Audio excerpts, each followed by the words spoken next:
धोंड्याला गेल्यावर इतके हाल कोणाचेच झाले नसतील. काय झालं ते मी व्हिडिओमध्ये तुम्हाला पुढे सांगते. बट आज आहे माझ्या माहेरी म्हणजे अवनखेडला धोंडा. सो त्यासाठी आम्ही सकाळी सकाळी लवकर उठून पुण्यावरनं जायला निघालो होतो अवनखेडला. आणि एक 10-1 वाजेपर्यंत आम्ही 10-10:30पर्यंत आम्ही पोहोचलोही होतो. गेल्या गेल्या छान अशी रांगोळी वगैरे काढलेली होती.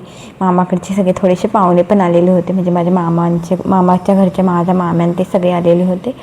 आणि सोच गेल्या गेल्या आमचं थोडं औक्षण वगैरे झालं.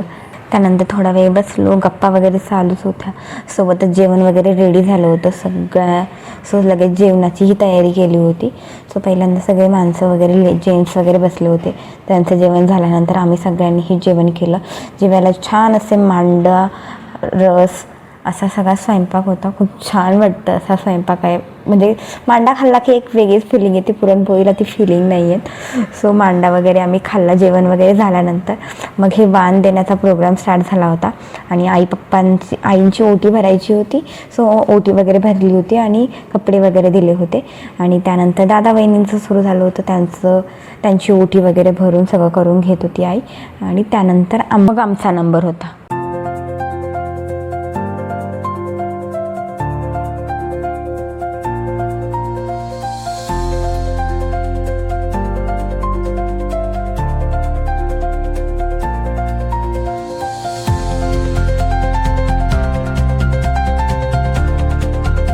दीदींची ओटी वगैरे भरल्यानंतर आणि वाण दिल्यानंतर त्यांनी छान असं नाव घेतलंय, ते ऐका तुम्ही पुढे.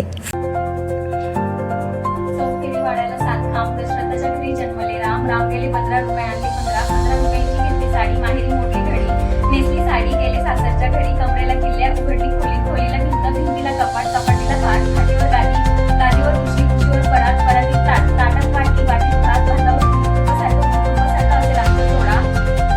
पंढरीच्या चंद्रभागेला पंढरीचा वेळा. चंद्रभागेच्या तिने बायका म्हणतात नाव ठेवली. नाव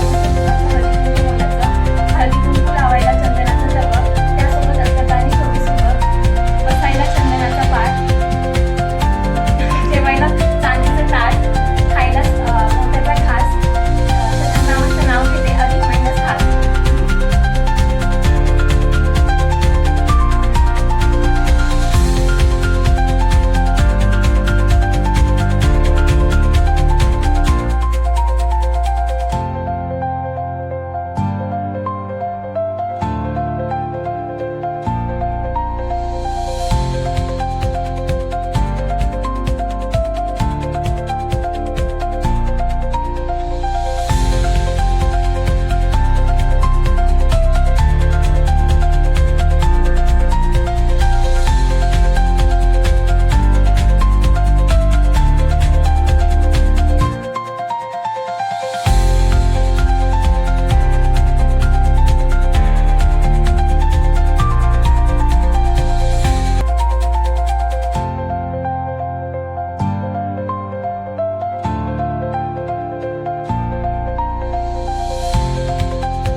माझी ओटी वगैरे भरून झाल्यानंतर मला ही वाण वगैरे, आम्हाला दोघांना वाण वगैरे देऊन आता बारी होती आमची नाव घेण्याची, ते ऐका. संसाराच्या सागरात प्रेमाच्या लाटा. लावांच्या सुखदुःखात माझा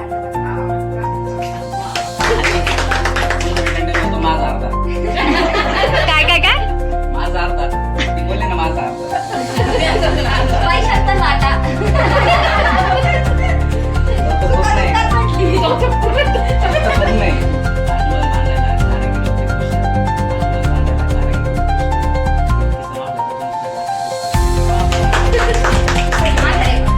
त्यानंतर आम्ही असे भरपूर सारे फोटोज काढून घेतले.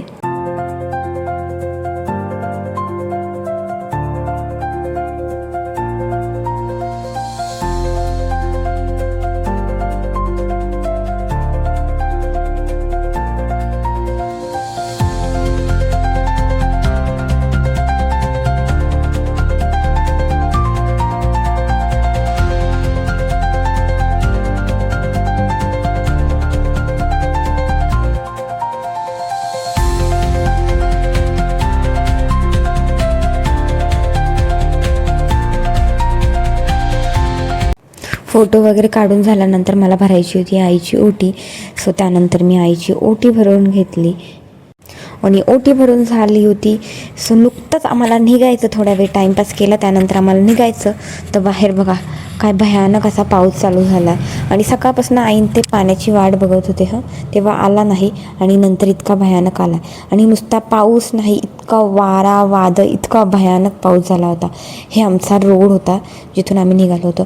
थोडासा म्हणजे गाळांचा पाऊस झाला, थोडासा कमी झाला, तेवढ्यात आम्ही पटकन निघालो आणि पुढे बघा काय झालं.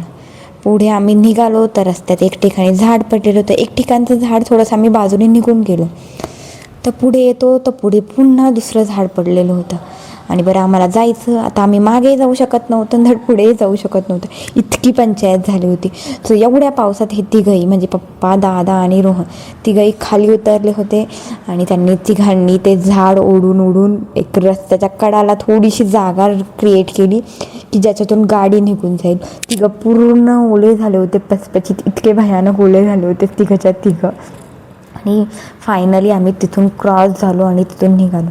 रस्त्याने इतका भयानक पाऊस पडलेला होता, हवा इतकी भयानक झालेली होती, लोकांचे शेड पूर्ण उडून गेले होते. हे बघा, हे रस्त्याने पूर्ण लाईटचे पोल्स आहे, हे 2 पोल्स पडलेले होते.